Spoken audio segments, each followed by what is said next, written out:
doing business in Africa. You can't afford to be without Africa Investor.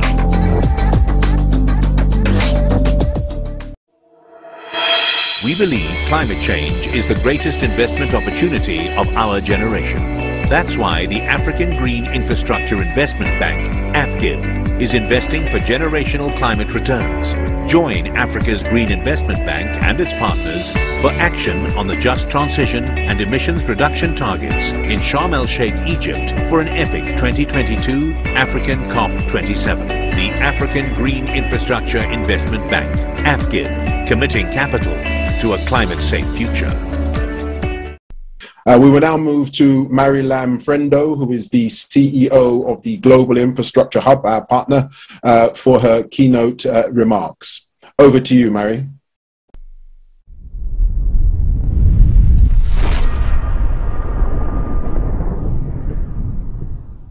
I'm Marie Lam-Frendo. I'm the CEO of the Global Infrastructure Hub, and I'm delighted to be providing this keynote for today's Partnership Dialogues series.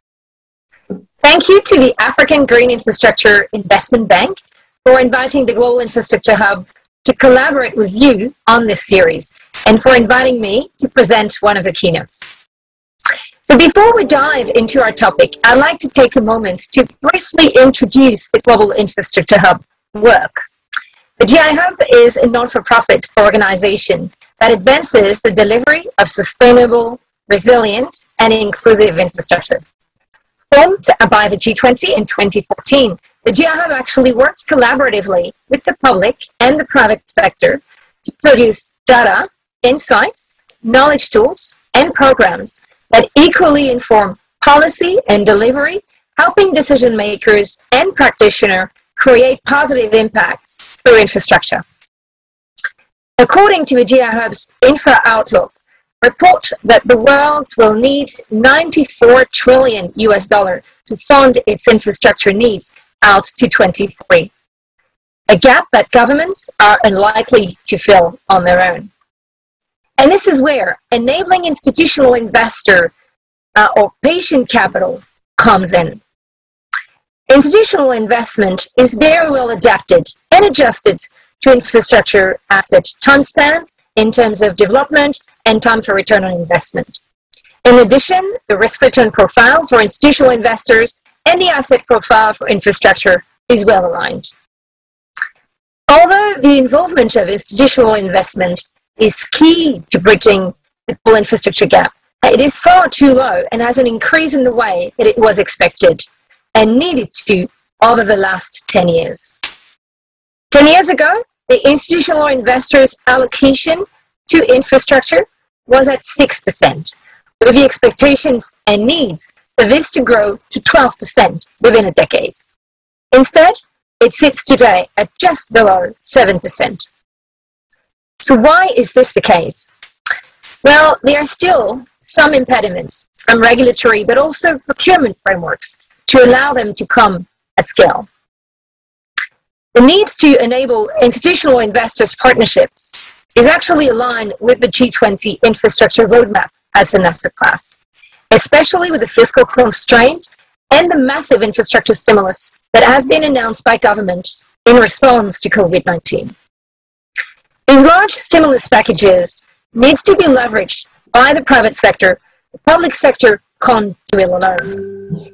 And institutional investors have an important role to play right now. It can be a bridge between government's funding and the broader private sector participation. Having those institutional investors investing alongside government's budget is a natural next step and will be instrumental to get the private sector involved. Currently, only a few institutional investors are equipped with the required and dedicated expertise to deploy this capital towards infrastructure. The African Green Infrastructure Investment Bank would play a key role to bring capability and capacity to enable that investment from institutional investors into a trusted mechanism. In particular, supporting emerging markets will need the additional risk mitigation to be put in place to compensate their often low sovereign credit rating. GI Hub is currently supporting this also on the government side by being a partner of the Africa Infrastructure Fellowship Program. This capacity building programs aims to upskill African governments' infrastructure specialists, enabling them to facilitate increased investment in a pipeline of infrastructure projects that will have a positive social and economic impact in Africa. This type of capability and capacity building need to happen on both sides, public and private, at the same time. Infrastructure is a complex system where both needs should be addressed at the same time in terms of capability and capacity building. So returning to my earlier point around the large stimulus packages that have been announced by governments, we're currently working with the G20 Indonesian presidency on designing a work program that is focusing on deploying this large infrastructure stimulus that will need to leverage the private sector, or it will be a massive missed opportunity.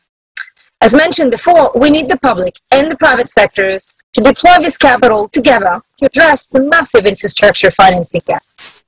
Institutional investors will need to play a key role in being this bridge to make it happen. Another related activity that is being done for the G20 is the GI Hub work on regulatory capital. This work aims to ensure that all actors within the deal structure are able to deploy their capital at scale. A lot is needed, urgently, to look forward into building back better, and we need to address these issues in parallel instead of debating for too long what should be done first. Infrastructure is in crisis, and as infrastructure-related investment should and will become an important element of medium to long-term stimulus measures to help drive the global economic recovery, it is important to act now. Vehicles such as the Africa Green Infrastructure Investment Bank could play a key role in accelerating more sustainable, resilient, and inclusive infrastructure to help the continent moving away into a solid recovery. Thank you again for your attention and the opportunity to address you today, and I look forward to listening to the speaker of this important event. We believe climate change is the greatest investment opportunity of our generation. That's why the African Green Infrastructure Investment Bank, AFGIB, is investing for generational climate returns. Join Africa's Green Investment Bank and its partners for action on the just transition and emissions reduction targets in Sharm el-Sheikh, Egypt for an epic 2022 African COP27. The African Green Infrastructure Investment Bank, AFGIB, committing capital to a climate-safe future. Doing business in Africa, you can't afford to be without Africa Investor.